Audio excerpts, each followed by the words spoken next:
নমস্কার বন্ধুরা, আমি কুমকুম ইন্সপায়ার থেকে বলছি। আজকে আপনাদের সাথে শেয়ার করলাম কারি পাতা দিয়ে ঝাল ঝাল মটর কড়াই ভাজা। এই ঝাল ঝাল মটর কড়াই ভাজাটা আপনারা মুড়ি দিয়েও খেতে পারেন বা এমনি জলখাবার হিসেবেও খেতে পারেন, বা কোথাও যখন বেড়াতে গেলেন, মনে করুন শীতকালে, এক কৌটো যদি এইভাবে তৈরি করে নিয়ে যান, খেতে দারুণ ভালো লাগবে। মটর কড়াইটা ভাজার জন্য এখানে আমি 200 গ্রাম মটর কড়াই নিয়েছিলাম। মটরটা আমি সারা রাত্রি জলেতে ভিজিয়ে রেখেছিলাম। পরের দিন সকালে মটরটা জল থেকে তুলে প্রেসার কুকারের মধ্যে নিয়ে নিন। একটা কাঁচা লঙ্কা, সামান্য একটু লবণ দিয়ে 2টো সিটি দিয়ে গ্যাসটা বন্ধ করে রাখুন।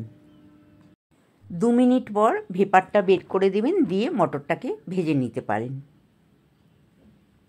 মটর কড়াইটা ভাজার জন্য আমি একটু কারি পাতা নিয়ে নিয়েছি, আর 4-5টা কাঁচা লঙ্কা কুচো করে নিয়েছি, আর নিয়েছি একটা শুকনো লঙ্কা।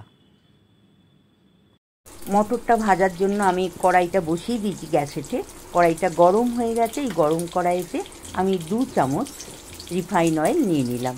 আপনারা ভাজার জন্য সরষের তেলও ব্যবহার করতে পারেন। তেলটা গরম হয়ে গেছে। গরম তেলেতে নিয়ে নিচ্ছি একটা শুকনো লঙ্কা, আর নিচ্ছি কারি পাতা। শুকনো লঙ্কা আর কারি পাতা হালকা করে ভেজে নেব। কারি পাতাটা হালকা করে ভাজা হয়ে গেছে, দেখবেন যাতে পুড়ে না যায়। আর এর মধ্যে দিয়ে দিলাম কাঁচা লঙ্কা কুচোটা। কাঁচা লঙ্কাটা কুচো দিয়েও নাড়াচাড়া করে ভেজে নিলাম। কারি পাতা, কাঁচা লঙ্কা, শুকনো লঙ্কা সবটাই আমার ভাজা হয়ে গেছে। এখন এই ভাজার মধ্যে দিয়ে দিচ্ছি সেদ্ধ করে রাখা মটরটা। মটর কড়াইটা দিয়ে ভালো করে একটু নাড়াচাড়া করে ভেজে নিলাম। কড়াইটা দিয়ে ভালো করে নাড়াচাড়া করে ভেজে নিলাম। এরপর দিয়ে দিলাম বিট লবণ। বিট লবণ দিয়ে এই মটর কড়াই ভাজাটা ভীষণ ভালো লাগবে, পুরো চাটের মতন খেতে, দেখবেন একবার খেয়ে। বিট লবণটা দিয়ে আরও একবার ভালো করে নাড়াচাড়া করে এর মধ্যে দিয়ে দিচ্ছি সামান্য একটু হলুদের গুঁড়ো, রং হওয়ার জন্য। হলুদের গুঁড়োটা দিয়েও ভালো করে নাড়াচাড়া করে মিশিয়ে নিলাম। আর ভাজাটা আমার হয়েও গেছে। এখন আমি বাটির মধ্যে তুলে নিচ্ছি। মটর ভাজাটা খুব সুন্দর। এইভাবে আপনারা যদি ভেজে নিয়ে খেয়ে দেখুন, খুব ভালো লাগবে, এতটাই ভালো লাগবে। আর এর মধ্যে যদি একটু লেবুর রস ছড়িয়ে নেন, আর দেখতে হবে না। মটর কড়াই ভাজাটা আমার হয়ে গেছে। আমি বাটির মধ্যে তুলে নিলাম, নিয়ে এর মধ্যে মশলাগুলো একটু ছড়িয়ে দিলাম। এই ভাজা মশলাটা আমি বাড়িতেই তৈরি করে নিয়েছি।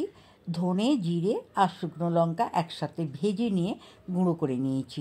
এই মশলাটাই আমি এর মধ্যে দিয়ে মিশিয়ে নিলাম। এই রকম মটর ভাজাটা বাড়িতে তৈরি করে একবার খেয়ে দেখুন। আর যদি লেবু পছন্দ করেন, তাহলে একটু লেবু রস দিলে আর কথাই নেই।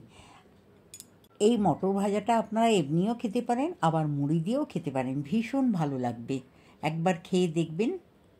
মটর কড়াই ভাজা রেসিপিটা আপনাদের ভালো লাগলে অবশ্যই একটা লাইক করবেন, কমেন্ট করবেন, আর বন্ধুদের মধ্যে শেয়ার করবেন। আমার চ্যানেলে নতুন বন্ধু হলে চ্যানেলটি সাবস্ক্রাইব করে পাশে থাকবেন। অবশ্যই একটা লাইক করতে ভুলবেন না। নতুন নতুন ভিডিও আপলোড হলে আপনাদের কাছে পৌঁছে যাবে। ভালো থাকবেন। নমস্কার।